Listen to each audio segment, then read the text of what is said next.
Hi everyone, my name is Matt and welcome to another video in my bullet journal basics series.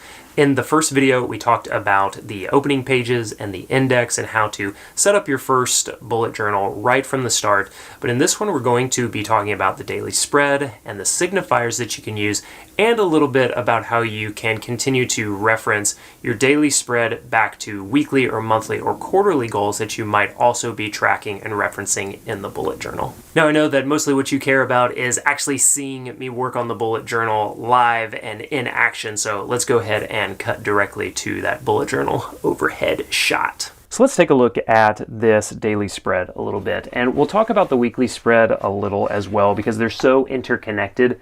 But what I do for my daily spread is what I call upgraded rapid logging. I still have a very similar layout to what the bullet journal method recommendation is, but I do go ahead and kind of give each day a little bit of space, because what I do for my daily spread is I section off a little bit of time for each day. Now, this one being the holiday week is a little compressed. I'll show you the other one in just a moment, but the idea is still the same. The top half of the daily section is for agenda items, meetings, things that have a specific time scheduled. And the reason that I break this up is that I found it was kind of hard to track for me intermingling my tasks with my events, even with the bullet journal recommended signifiers.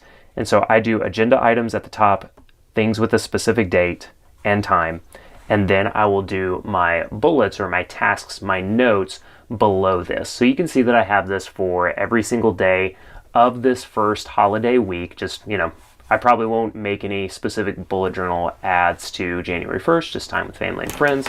And then I'll talk about this real quick, but I will have a specific video for the weekly preview and review.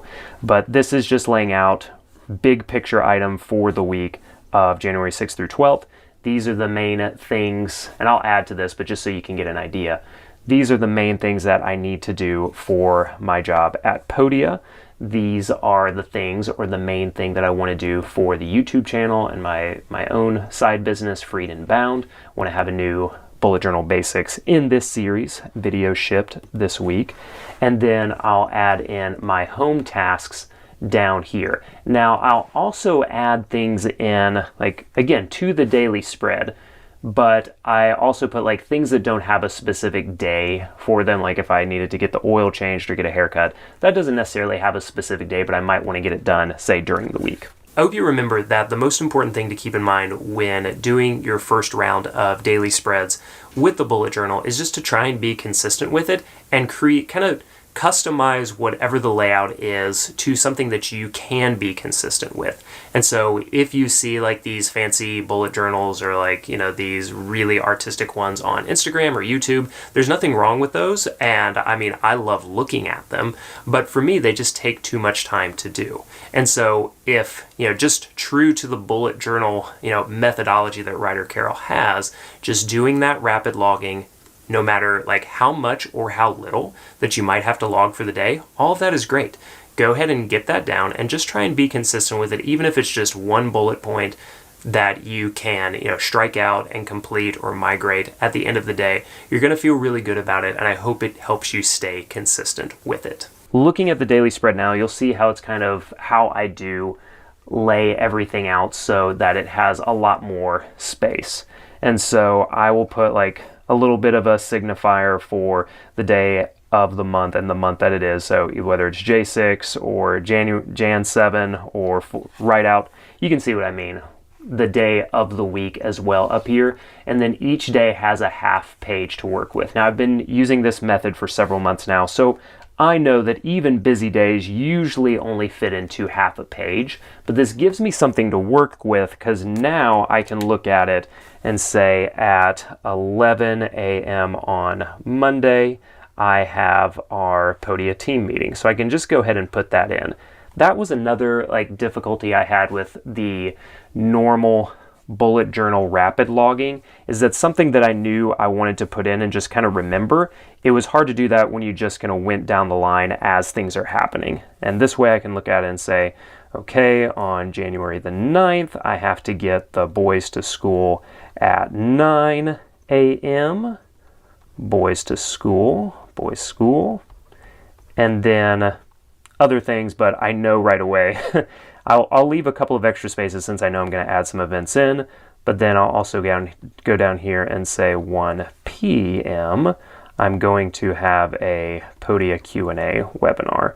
So I just go ahead and put those in, and then I can add in my tasks. I can now take a look at when I see the week ahead. These are the main like objectives or tasks that I need to complete, and then I'm going into the daily spread. And as I showed you back here, kind of in a compressed view, top half is for the events, the agenda items, things with a specific time, and then the bottom half of that daily section is for to-do items, follow-up, anything like that. And that's pretty much what I'm doing for a daily spread. It's as simple as that. So that's all I have for the daily spread video in this bullet journal basics series. In the next video, I'm going to be talking about the monthly layout and things that you can do to give yourself a big picture view of the month, any goals that you have, and then tell you a little bit about how to do a simple monthly tracker that syncs up really well with the calendar layout that I have and allows you to see like the main habits that you want to be tracking and being aware of throughout the day. Again, all really simple, very minimalist, not a whole lot of like fuss or upkeep or anything you have to do with that. So if this is your first time watching this, make sure you see video 1 in the series, and make sure that you are subscribed with the bell ringing and the thumbs up, all the things, so that you'll be notified when the next video in this series comes out. Thank you so much for watching, and I'll see you next time. Bye.